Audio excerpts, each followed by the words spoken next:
from the enemies that God brought back. To know in the whole, so the third second there.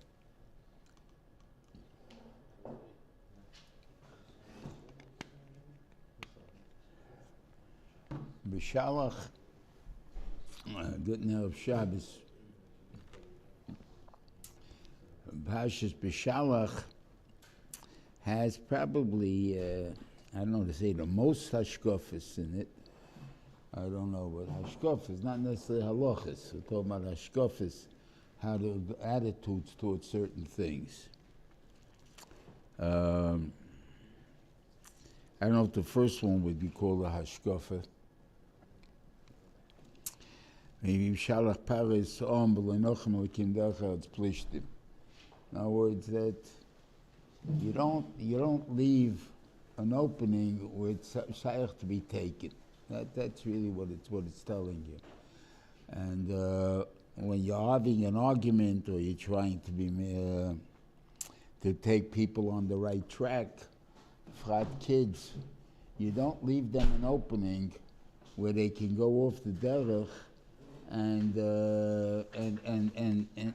you really don't have a taina to them, except for the fact they weren't supposed to do that, but because you left them the opening. So that's the taina over here also, that the derech that he didn't. In progress. I'm sorry. Okay. Now, I think, in the new theories that it came up with the Abraham Accords, that how Sinai and Kriyas Yamsuf did not take place by the Sinai Peninsula, but they took place across the actual Red Sea, which is about 100 miles or 150 miles, whatever it is there. And it makes a lot of sense, because through the Sinai, you'll end up to Eretz Plishtim. So you'd have to say somehow they were able to go around Eretz Plishtim by using the Sinai, which exactly I don't know how that is, because Eretz Plishtim is what they call the Gaza Strip would be Eretz Plishtim. So is anything coming in from the Sinai is going to go into Eretz Plishtim. So they went around. Now, when they go around, it's hard to, it doesn't say, but look, that's what it is. Obviously, that's what it is. So went to the bottom of the Sinai and came back up? Huh? They went to the bottom of the Sinai and they came back up on the other side? But how do you do that? I mean, you have to go through, you can't go. Sinai only touches Eretz Yisrael by the Plishtim. So how are you going to do that?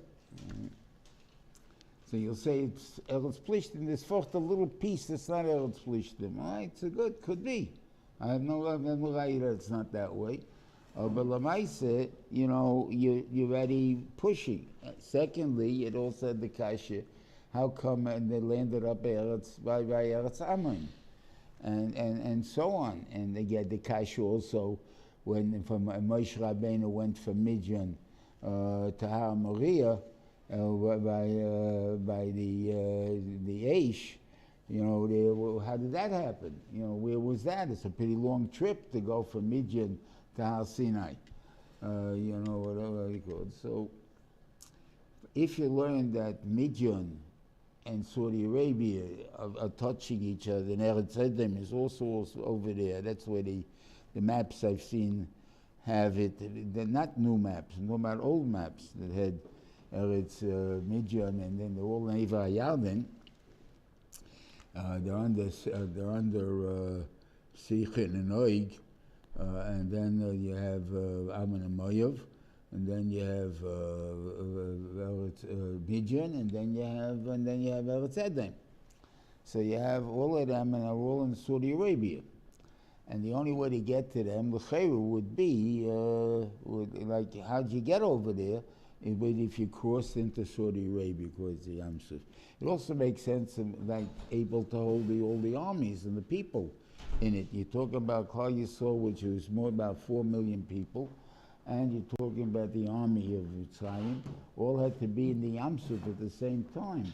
So we get an indication, how did that happen? If it's only a little 2 miles long.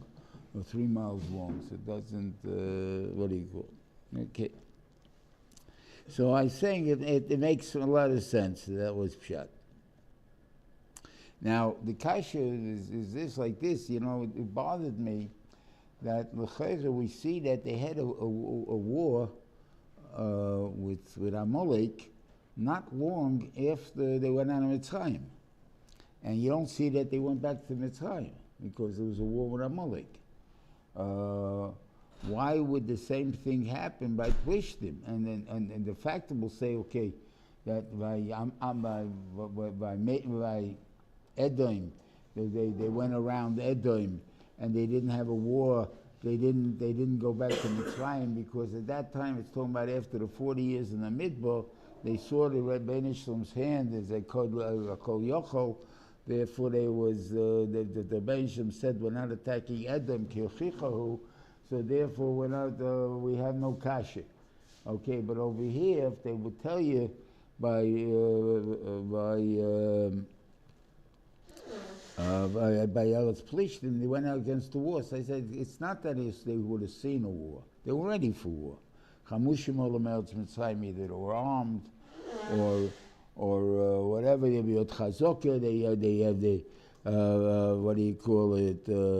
That the Eitzim drama. They went out, so they were you know in a very hepped up mood. So the fact that they see a war with Eretz Plishtim, I don't think they'd be so scared. I would think the pshat would be if in the end there would be no war. In other words, they would tell them that we can't attack Eretz Plishtim, we have to go around Eretz Plishtim. However, we're going to have to do that. We'll have to go around Eretz Plishtim. Why? Because there's a shvur between Avram Avinu and Avimelech and whatever you call it, the guy's still alive. And because of that, you know, they somehow it's 400 years later, and the guy's still around. That's a pity strachet teretz. I don't believe the guy's around. The thing there, you know, so I don't know if they would believe it. Then they'd go back to Mitzrayim because they think there's a weakness in HaKadosh Baruch Hu. But once they saw the godless of HaKadosh Baruch Hu, these weaknesses didn't make a difference. So by Amalek, when they had the war, they saw the war and they saw the victory. So there was no reason for them to go back. Okay.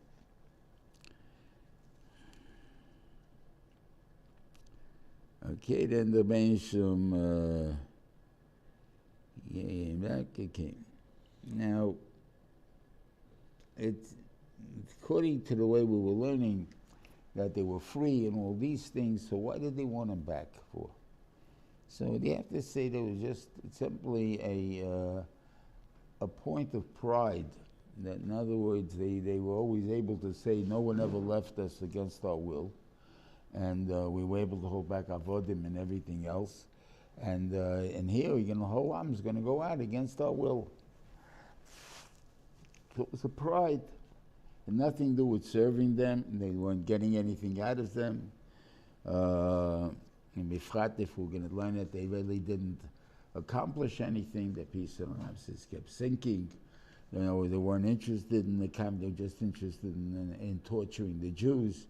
So maybe you know, there's no logical reason that they chased after, except the mention Yichazek Hashem B'Sleiv Pari, and he chased after them. But even when he's Mechazik Libam, there has to be something that they can be totally on. So they had to have Baal Tzfain, that they saw that Sogalei Mamidbar, that somehow God is not with them anymore. And therefore they were able to go out. Even though the bench was Mechazik Liboy, they were able to fight it. Without that, they wouldn't have been able to fight it.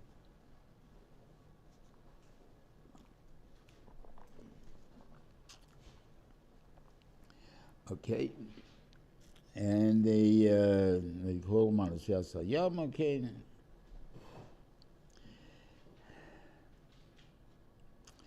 This is Taki, why what this is considered, I guess, one of the nisyonis of that they were not HaKadosh Baruch Hu. Now, with after Mitzrayim, now didn't we tell you to stay away from us? Even after they saw all the nisim, they tell you to stay with. Rather, we serve Mitzrayim than dying in the Midbar. That may be true, but what has that got to do with what's happening? And that's the thing there. In other words, I think the tiny on them is that they brought it up as a tiny, like we told you, leave us alone, even though you saw us, we got you freedom, I got you this, I got you that. And the others died in Mitzrayim and everything else, and you're still complaining. That was the issue. But they were afraid. That seems they had a right to be afraid. And on that, the Moshe Rabbeinu was telling him, Hashem Yelochem Lechem v'atem Tacharishim. Okay. And the Rosh Yeshiva's Loshen Vayim Hashem Moshe Matitzak Elai. In other words, when you see that is no option, then that is the Tzivu Hashem. In other words, when the Rebbeinu tells you to do something, and there's no option except to do something that the Chayre doesn't make sense, then that's what you do. Because that was the Tzivu Hashem. In other words, you go into the midbar, you go into the water. It doesn't make a difference. I told you to go, so you go. You see the Mitzrayim, so big deal. I told you to go. Okay, and that was it. Now he told him about the big bad tree. Something he could have gone into the water, mamish into the water, and that could be the reason that the Rebbeinu Shem be Atzim, and finally was only with that Inyan of that Nachshman Aminodov had to jump in until his throat that he was on by the water. Why? Because you were questioned and you had no idea what to do. Let's see if you really trust me now. So go. Maybe you'll go underneath the water. And then they know Chenami. So Nachshman Aminodov was showing, I'm ready to go underneath the water. God said to go, I'm going. And the thing over there, but that the Rebbeinu split the sea. But as far as the what do you call it? You had to prove to me that you trusted in me. That's the thing. And then when you test the Kodesh Baruch Hu, we land up that we have to prove it to him that we what do you call it? That we believe in him. Okay.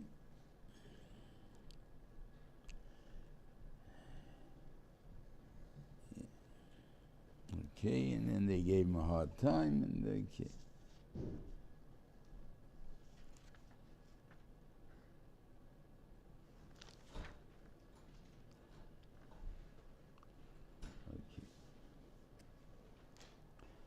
Tikach Miriam Hanavia, Achoisarim is Hatev. You know, they all went to sing the Shira, and we also know that the Rebbeinu Shalom, the Malachi Ashoris, sing Shira, because Ma'aseh Yodai Tobu Bayom and Atem Taimim Shira. In other words, the God that was not happy in having to destroy his world or destroy his people in the world. Even though they're Rishoyim, and maybe they deserve it, but Afal Pikein, the Rebbeinu Shalom is not happy in having to do it. So therefore, there's no Shira by such a thing. Klal Yisrael has a right to sing Shira because they were saved. So therefore, they sing a Shira on the fact that they were saved.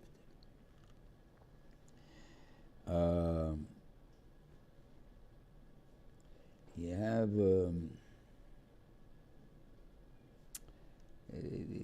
I hope I remember this right. Okay. It says that Miriam took the teif, right? And she what it showed kigoy go'osus bayom. Okay. And there's there's not negate for that. Okay. I mean, his own. So they say, what did they sing? Just this Kigoygo Sus V'Reich Be'Rom Bayom. That was the whole song. Moshe Rabbeinu, you have all your Shemosh V'Nisol Asher Aziz. What I care it is, it's a long shira, and they sang just these few words, Sus V'Reich Be'Rom Bayom. So they asked the Kasha, maybe the Mitzrayim deserved death. what was the horse's fault? Right? So the time is that because the sus is part of Pari's evasion force, so he also had to suffer the death. You know, he came along, he's, what do you call it, where you have casualties that are not necessarily necessary for the casualty. Collateral damage. The collateral, so it made them, that was the reason. So they say the other way also. You know, the Talmud Chacham gets Olam Haba and Tchias HaMesim. The wife, why she get? We're all with Kisus Furech. In other words, you not only get him, you give us too. You know, so that's what they do. We're the collateral. So we get the Olam Haba for Tchias HaMesim. Olam Haba we all get. Tchias HaMesim. They had no choice. The animals had no choice. What? The animals had no choice. They didn't have a choice, really. Yeah. That's true, but I'm just saying, but the, okay.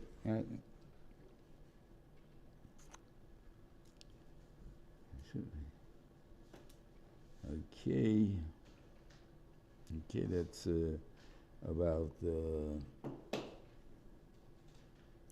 that Mora, what they gave, the laws, and the Shiloh, what they actually gave, because the Shiloh of the printing and thing of that, so it's not Negeya, but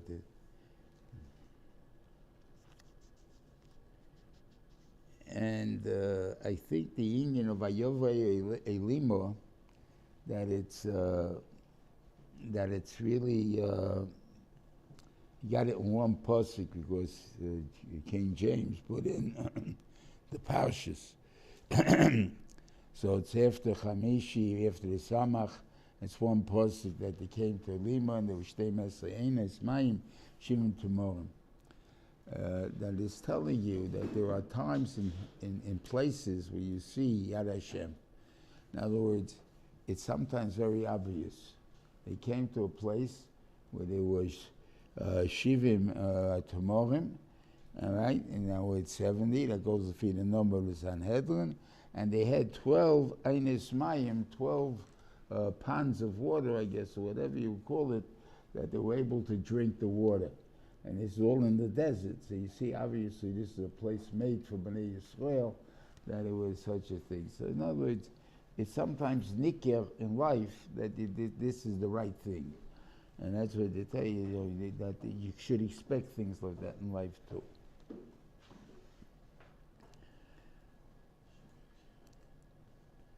Okay, now all of a sudden, they're complaining about food.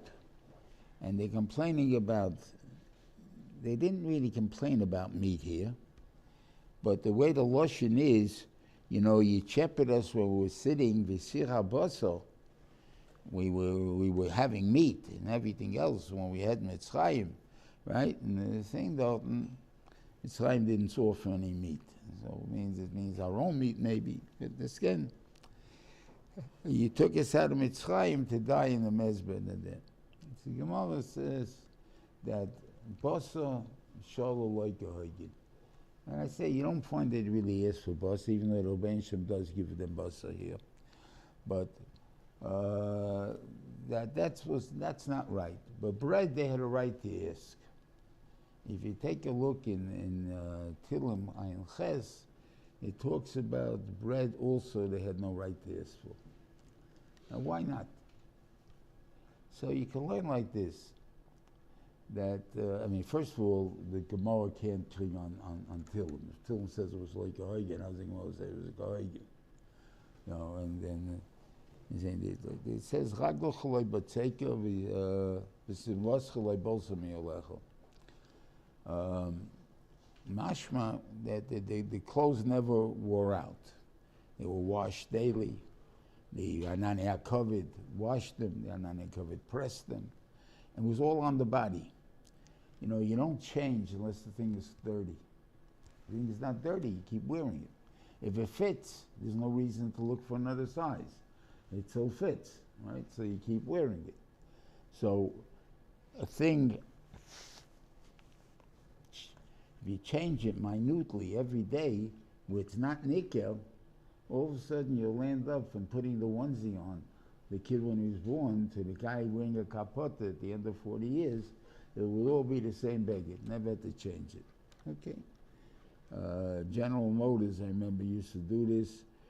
They would come down and they used to have a car show in Madison Square Garden, and they start off, I don't remember what it, they started with the black car, with the white car, one of the two, and at the other end was the opposite, was the white car, the black car, and every color of the cars in between was a minute difference that you didn't notice the difference until you got to the end, and you see that was white and that was black, and the thing there. So the same thing over here, you don't notice from daily.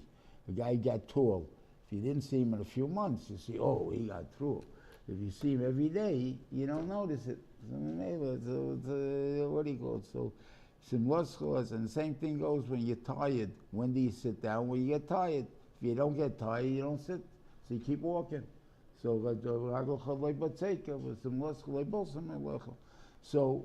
could have been the same thing if you weren't hungry. You would never get, you never need food if you never got hungry. The shot is, how do you get hungry? That's the question.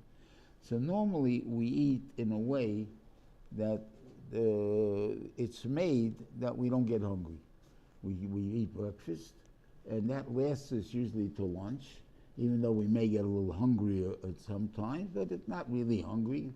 Another half hour to lunch, it's fine, it's okay, even I'm hungry already, but the mice, it doesn't bother anybody.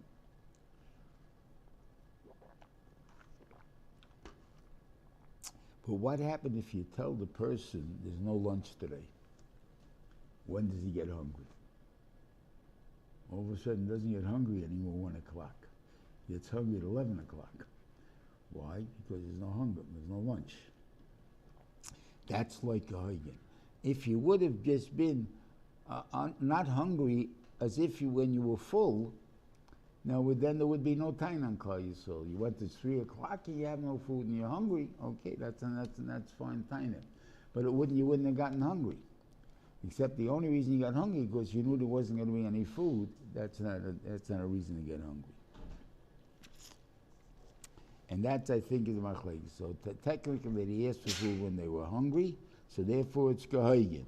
On the other hand, it was like a hoigen because they shouldn't have been hungry at that time. Okay. So the Rebbein Shem now tells them about the month. What's going to be? The month is going to be, you're going to go out, you're going to test it, you're going to collect an email, but he has a very funny stipulation. He doesn't mention it in the Torah here, but the fact that it says Vayemoidu ba'omer, that they measured it against the omer, is that they had no containers that were actually the size that they needed. Like normally, some good enterprising Jew should have invented the containers. They would have said to somebody, how many people in your family? You got 10 people in your family. You fill up this 10 omer container, and you got the food for the day. And stuff like that. And I don't have to have a shaila of how much I'm picking or how much I'm not picking. But the Rebbein Shem didn't want that. The Rebbein Shem wanted to teach us a big lesson in ishtadlus. Now, we don't know, a person goes into business, he doesn't know how much he has to work. Now, there are programs, you can probably find it online, in the sense of whatever profession you go into, they tell you how much you have to make, how much you have to work to actually make a living, according to what he calls. I guess it comes from interviewing people. I don't think there's any way they can have a standard without knowing that. But I went to whatever shot is, something like that. But a guy goes into a new business. How long do I got to stay open? I remember a grocery store across the street from me when I moved in. They were open from 5 in the morning to 11 at night. 2 partners. And obviously, they worked 2 long days, but someone came in late and one early, and one guy went home early, whatever it is. But Lamaisa, they worked very late. And I asked them why are they open so late? And their answer was because they don't know if they'll miss a sale or not. They need the parnasa. Okay, when that building was knocked down, they bought a business around the corner and they were started to be opening about 7 o'clock in the morning, and they closed about 6 o'clock at night. It was a bakery, commission bakery, and the guy was, why are you doing that? Because you see, you can make a parnasa that way also. And we all understand that in reality what happens is somebody's going to adjust his hours. If the person's going to work, he's going to have to pick up food. To make sure that he gets the food before he goes. So he picks it up in the morning, or whatever it is, and if not, he gets it up at night. Whatever it is, it's not going to be open in the morning. So there's different ways you set up your thing, and the same thing would be the guy being open. You wouldn't have that fear of maybe even. But again, you don't know how much you're going to have to be open, so you don't know. So you stay open as much as you can. You see you're making a living, so you close up. Well, that was what they did. So how much does a person really have to work? And that's the kasha that a person knows. Is he going into a business? What do I have to work? So here we're going to learn this from here. And I say this is a big hashkafa point because this is negate to everybody in the business. Okay? So anyway, this is what the Moshe Rabbeinu tells him is going to have to be. And what happened, it says this, Vayasu came in Israel, Vayilkitu Amar B'Vamamit, the guy who picked a lot and the guy who picked a little picked whatever they picked. Vayamoidu B'Oimer, they both measured against the Oimer, V'Lohedif Amar B'Vamamit, the guy who picked a lot didn't have more than the Oimer, V'Amamit Lohechse, and the guy who picked little did not have less. Each one picked up exactly what he wanted. So it's kasha. What does that mean? If you only picked a little, why would you get the same amount as the guy who picked a lot?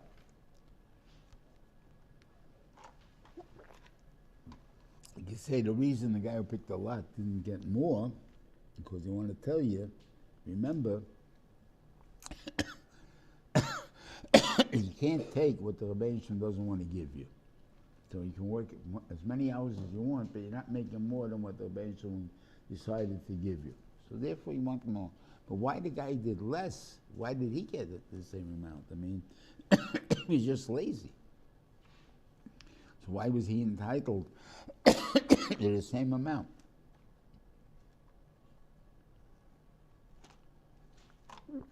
What I think it means, it doesn't mean that. He picked a little and a lot. But there are two types of people in the world. One guy says, it's not enough yet. Because don't forget, you're picking without an amount. So it's a basket that has no shear in it. So I have to make an umdana to say, do I think that there's an oimer there for every kid in the family? I said, nah, it's not enough yet. I'll throw in some more, right? Guy buys for Shabbos. Oh, it's not enough. We've got to buy a lot more, right? Now the guy buys, it's perfect. It's, we don't need more, right? Two types of people. One person is always shivering if the husband and wife are two different in these two different types.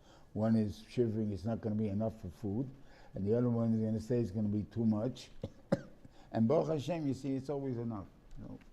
How does it work out that way? Because that's the way it is. Same thing.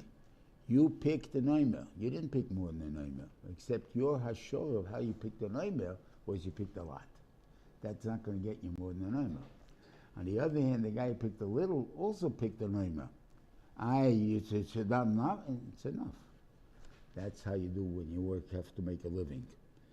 Is it enough or is it not enough? It goes on how much you decide mitchila is going to be enough. We find the same thing really by Nayin Toiv and Nayin Roa by Truma. Truma has to be beumdene. It's not that you don't measure it. You also give the Rabbanan, you're supposed to give 1/50, 2%. And it says the guy has an Nayin Roa, he gives 1 in 60. Guy has an Nayin Toiv, he gives 1 in 40. What did they mean? But the Rabbanan said give 1 in 50. It didn't say give 1 in 40, 1 in 60. Except the guy that has an Nayin Roa, and he has to give something to somebody else, when he sees 1 in 60, he says that's 1 in 50. And when the guy with an Nayin Toiva, who likes to give something to other people, and he sees his, and he says that's 1 in 40, he says that's 1 in 50. That's what it means. Not that anyone is saying, I'm giving 1 in 40 or 1 in 60. That's not kedin. That's not what you're supposed to do. You're supposed to give only 1 in 50. But the fact is that I say that is 1 in 50. That makes sense. And that same thing's over here. So it's up to you. Whatever you want to do, that's what's going to happen. Okay.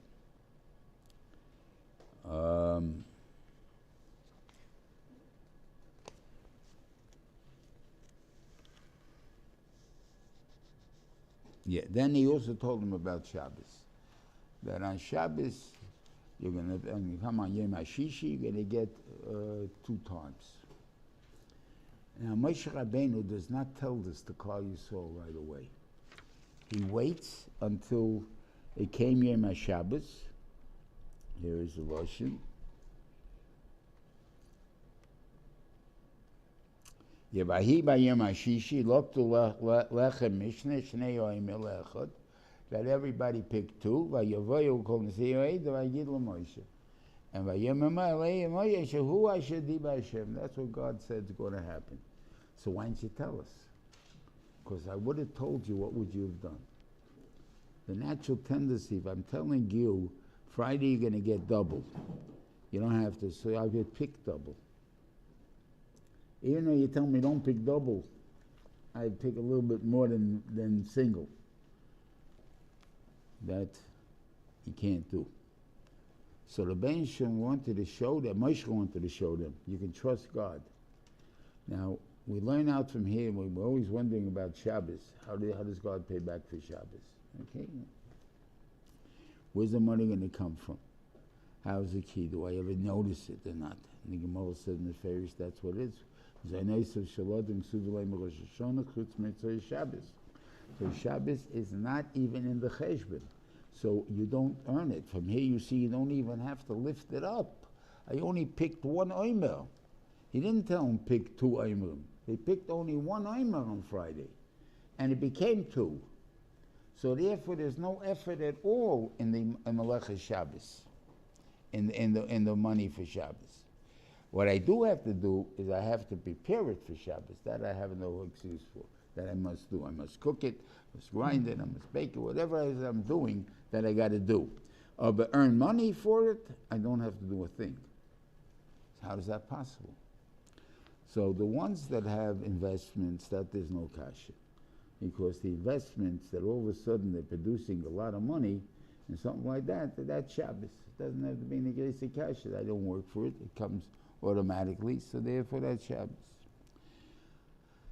But even the ones that don't have investments, there are times that they get money for that's not with a cheshbon. For instance, a bonus, a tip, an exceptional order.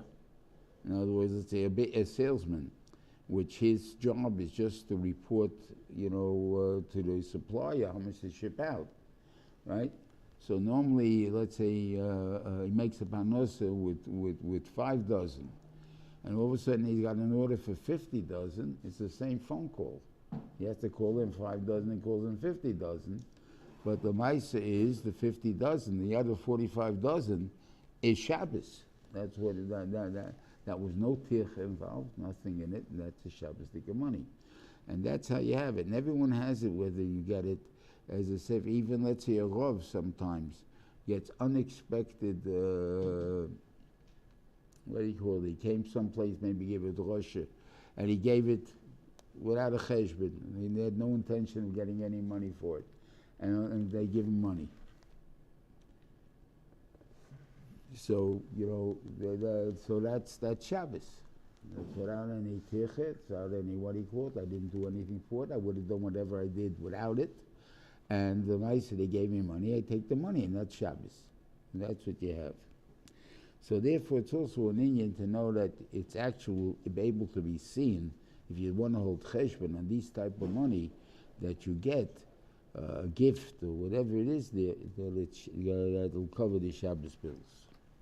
The cooking and baking. I'm sorry? Cooking and baking is not. It's not in the cheshbon. That so you got to do. If you get takeout, instead of Is that You're paying for it. when you're Maybe paying extra for the fact that they cook that for you may is have that- to pay for. It's a good point they just said. I don't cook, I don't bake, I buy takeout. Is that called Shabbos food? Or Shabbos food is the food itself. The fact that someone else, I had to pay a cook to cook it for me, that's what they charge me for the takeout, that is not Shabbos. That's what work I had to do. And I didn't do it, maybe that doesn't count. I can't answer that, I don't know. If you start to make cheshbonis and try to hold cheshbon, I guess you'll be able to figure it out. I do have such an idea, and so Shiva Zatzal held that money a woman makes out of the house belongs to her. Okay. Now, in the normal division of work of the family, is the husband supposed to make the parnasa, and the wife is supposed to do the cooking and cleaning and whatever else is in the house, as what he called. Okay. Now the woman is making this parnasa, and we're going to say the money belongs to her, but because she's making this parnasa, she's not cleaning the house and not cooking and not doing anything else, so she's going to hire a cleaning lady and a thing. That will have to come from her salary, because that's what she has to do. That's not a sign to say she doesn't have to, because whatever it is there. Whoever cleans up. No, it doesn't work. She has to clean it up. So therefore, she's going to have to pay for that. So that part goes out of her salary. So that would be a point that here would be the same thing. That maybe Shabbos, you would have to pay for the pay-up of yourself, because that part you had to do yourself and you didn't. Okay. Again, that's a very important yisoid. Then again, the cleaning lady that she has to pay, Yeah. does she have to take it, could she not take off Meiser from that? Is that called a business expense? In order to go to business, she had to take the project, she had to hire a cleaning lady. Yeah, so maybe she doesn't have to take Meiser from it. That's her expense. It's her. She can't earn this money unless she paid off that thing. Yeah. But technically, everything, I can't do it unless I pay for breakfast, unless I do it. Nah, well, breakfast, I guess that's called the normal Eitzoi. It's not a chiyuv of work. That's what living is all about. The cleaning lady is not living. You can clean yourself. I mean, If the food is better from the takeout, what? if the food is better from the takeout, so then the fact that they have to cook it, you can't cook it like that. So that would be included, no? Maybe you should have to take cooking lessons.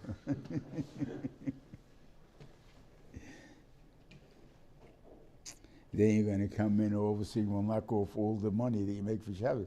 I have to get the same kalim. My oven is not as good as as a commercial oven and all that stuff. And so maybe it is. Maybe that's why we don't see it so pushed. I mean, I can't answer it. People have this doubt. What do you mean it don't cost me?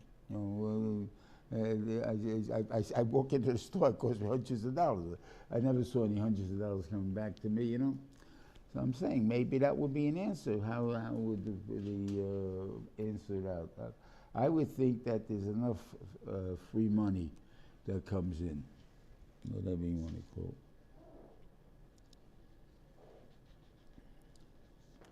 it. Okay.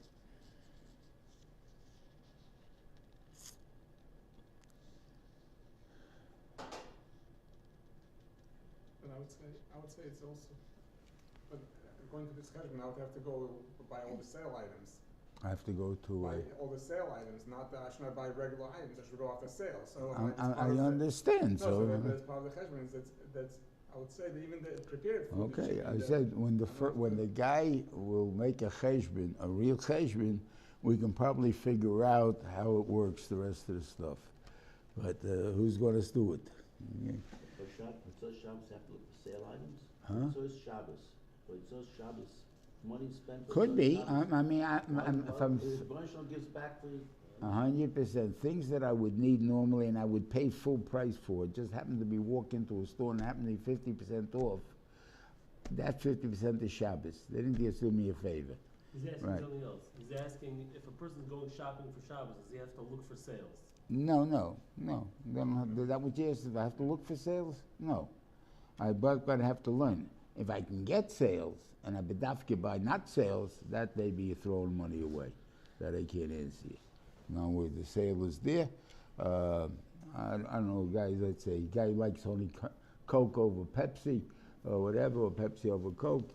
I can't answer that question. But obviously, it doesn't take much to change. We only used to drink Pepsi. And the reason we drank Pepsi was because it was half the price of Coke. Coke used to be a nickel for 6 ounces, and there was a nickel for 12 ounces. So we bought Pepsi, obviously, and then until we came to El Yisrael in 1974, and we saw that they do not sell Pepsi in El Yisrael, only in the occupied territories, as it was called. We did not buy from that time on any more Pepsi. We bought only Coke. But if you like Coke better for Shabbos and it costs more money for Shabbos, you can buy Coke. I'm saying, So, if yeah, you I'm like asking. it better, but if it makes no difference to you, and you would go out and pick up this, and one is 10 cents cheaper than the other one, then you wasted 10 cents. If it makes a difference to you, okay, so I'd like Coke. I can't buy Pepsi. What's else than Pepsi? And right now I don't drink Pepsi, so therefore, thing over there, but or 7-Up. But you have to spend time trying to figure out if there's a sale or if it's too far. No, because you mean, but I'm saying, but in a normal time, but in a regular store, sometimes they have Pepsi's on sale, Coke's on sale, whatever it is, or this company's on sale, and that company's not on sale, whatever it is, it's always somebody's on sale. And I bet that you don't buy the one that's on sale, because because God's paying for it anyway, God ain't paying for it. I mean, whatever it is. But if I'm buying it because I like it better, so then obviously that's what I would have bought anyway, so then I'm entitled to. Okay.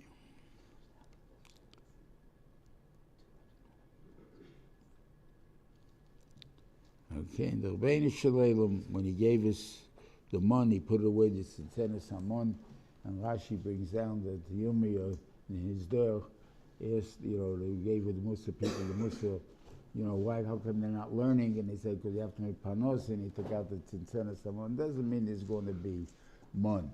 But the Rebbeinu Shalom is going to make it that we're able to live. I can't answer this l'maisa. Again,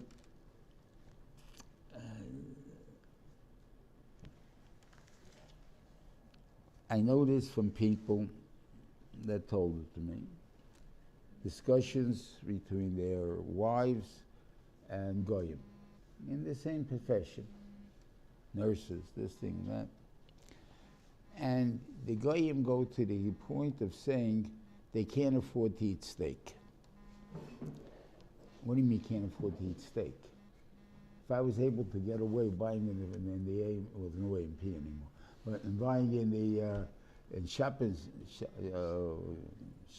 and Shop, and buying their meat, and what do you call it? Instead of buying in a kosher store, what are you talking about? We have eaten steak every minute of the day. I mean, what the thing open there? And they say they can't afford it, and we can.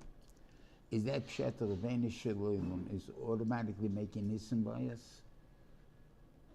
With he's thrown in a couple of bucks by Samecha, and that somehow we don't say how we can afford to buy all these things? I can't answer the question. They're going to shows and they're spending money on shows and movies. Okay. Could be, maybe, but so much. I mean, could be. Maybe they are. Maybe that's why they charge them so much. So they don't want to even they eat steak. They wouldn't have to pay for the movie.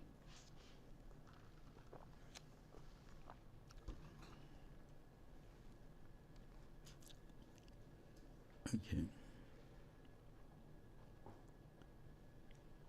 Okay. Then they came to feed him, and they had no water. And again, this is a big hashkafa to the concept of how you look for a job. It says over there that it's called Masa Mariva. It's not the same as the Maisa, what happened later on when they complained that Moshe Rabbeinu hit the rock when he was supposed to speak to the rock. There was no Tainan Klal Yisrael at all. But here, it is a Taida that is called Menasses Hashem. You tested him. I think it's a pasuk in Eschanon that you're not allowed to test HaKadosh Baruch Hu. Let me see if it's Eschanon.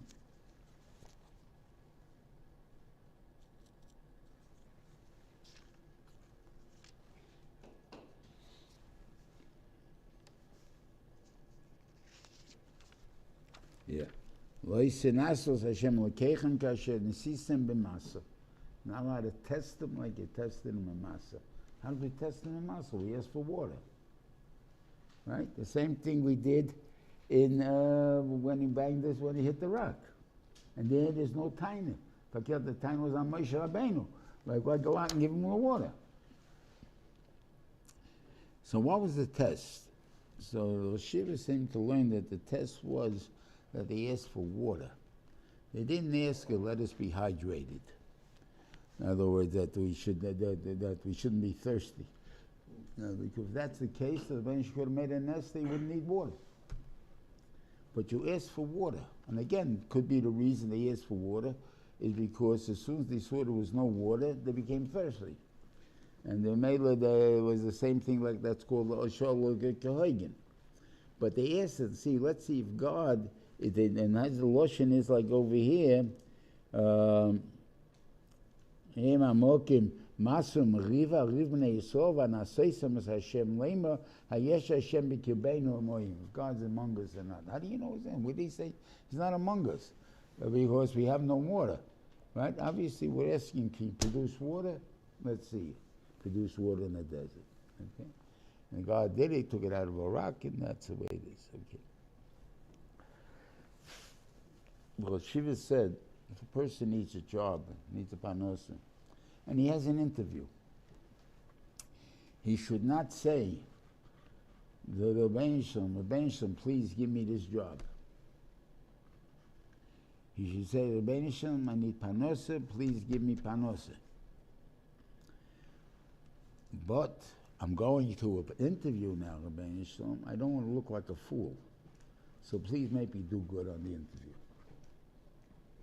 Okay, that's a different feeling. It has nothing to do with panosa. This is I don't want to look like a fool. Okay. But my panosa, I dare not say, give me this job. I can say only, give me panosa. And that's from this mice also. He wrote out. Then it says they came to, they fought with Amalek. Amalek came to attack. And they fight with Amalek. Vayachlish Yeshua is Amalek. And Yeshua weakens Amalek. And Rashi says, what does it mean he weakens Amalek? He killed all the Geborim, but he left over the weak guys. Now, Pi Adibo. That means, obviously, it must have been some kind of tzivah, because when they saw a weak guy, they didn't kill him. So, now the kasha is, if God wanted to get rid of the mitzvah, or wanted to get rid of Amalek, this was the time to get rid of them. What was why did he keep him around for? So I want to tell you that there's sometimes it's necessary for us to understand what the Ra is. If we don't see it, if they won't see that they tell me that this is bad, we would think it's good. And we have this now in the liberal, what he calls, maybe even in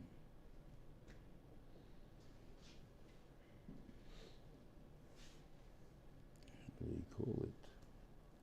When they give the guys an equal chance, affirmative action, maybe even affirmative action. Affirmative action sounds very nice, and it probably is.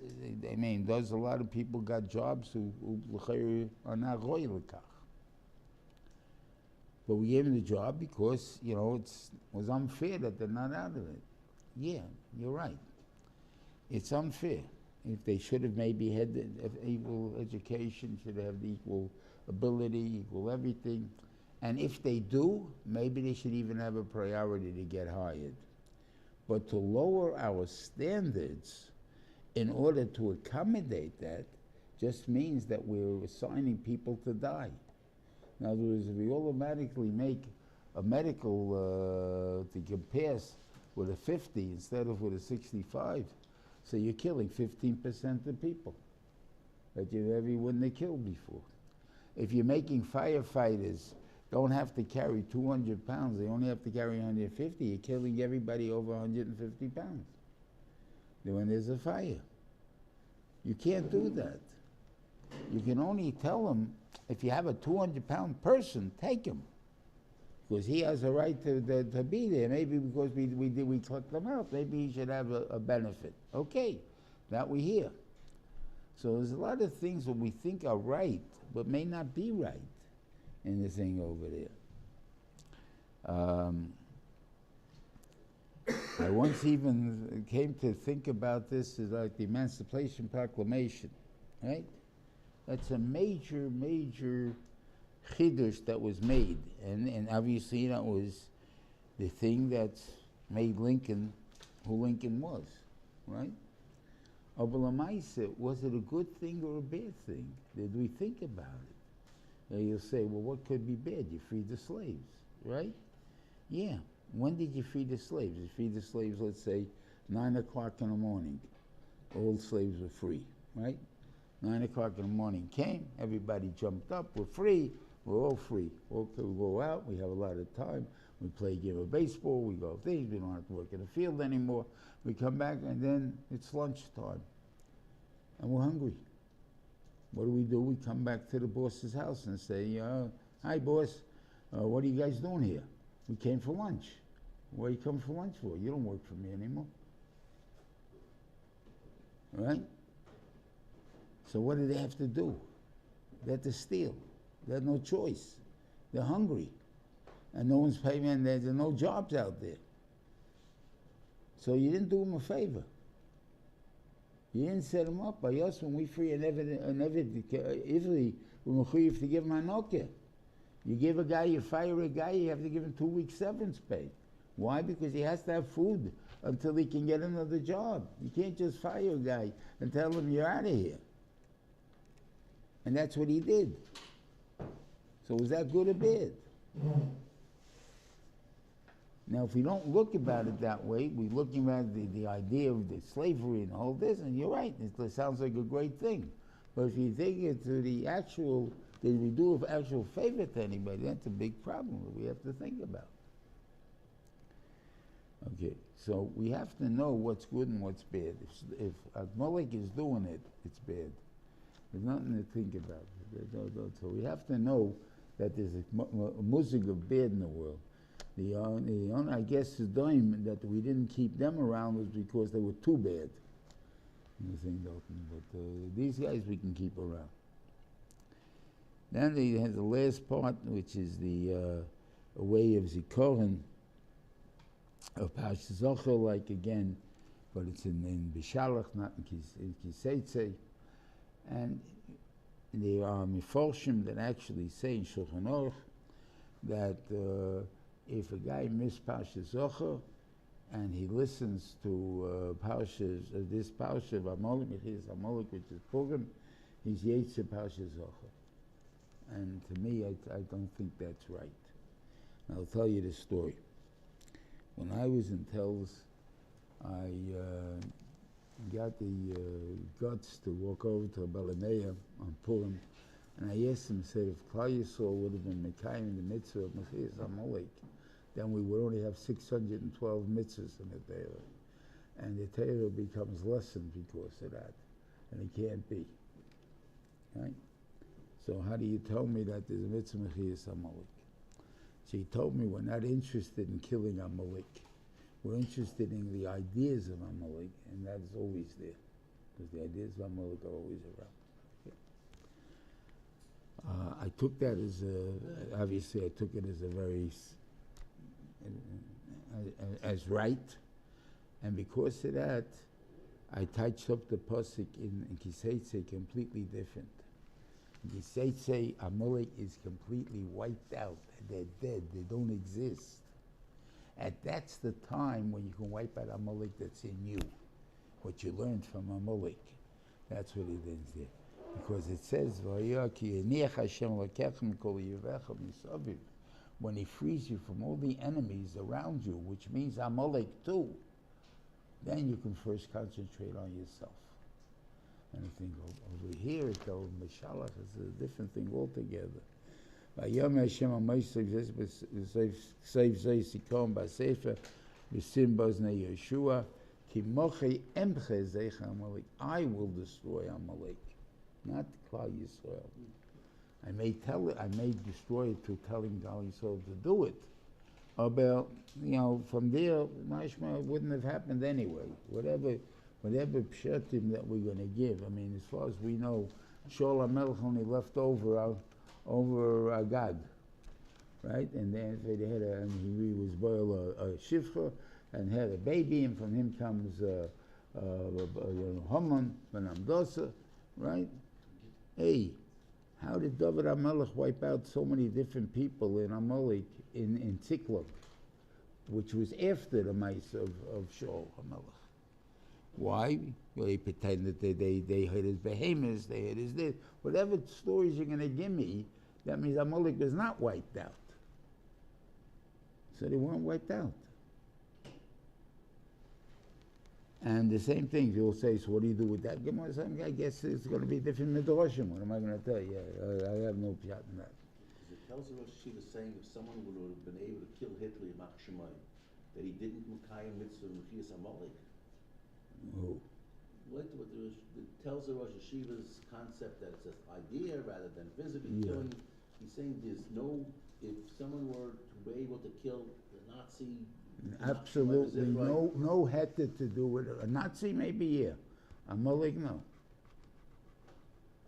Why are you killing Amalek? What did he do to you? Where does it say a din? Where does it? That's what I'm saying. Where does it say such a din?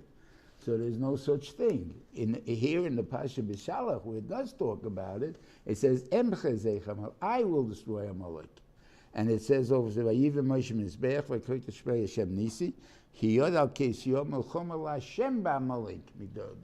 not me you to Amalek. How does he touch up Purim? How does he touch up? Why do you do it? Because a he Rebbe taught it to you that way. For the problem of Shaul. Yeah. That he made that he was a descendant of Shaul, Mordechai. Yeah. And he compensated his great so who are you quoting me? You're quoting me your Rebbe. You're not quoting me a Chazal. You're not quoting me a thing of that. You're telling me that there's a state by some kind of Kabbalah Sefer that he made up for it. Right? No Gemara. So good. So I'm saying, so I have my Rebbe tell me this way. So what are you going to do? I'm saying, nothing there. I'm saying, so this is the point. It was say, and as I say, the mashmois hakor is that way. But l'maisa, whatever it is, it is. I mean, over those mandiyomim still say, what do you call? But I would not recommend killing a Amalek because they arrest you for that, and they're going to give you the chair. So we may let have a good Shabbos. Somebody say, thank you. Shabbos. Shabbos.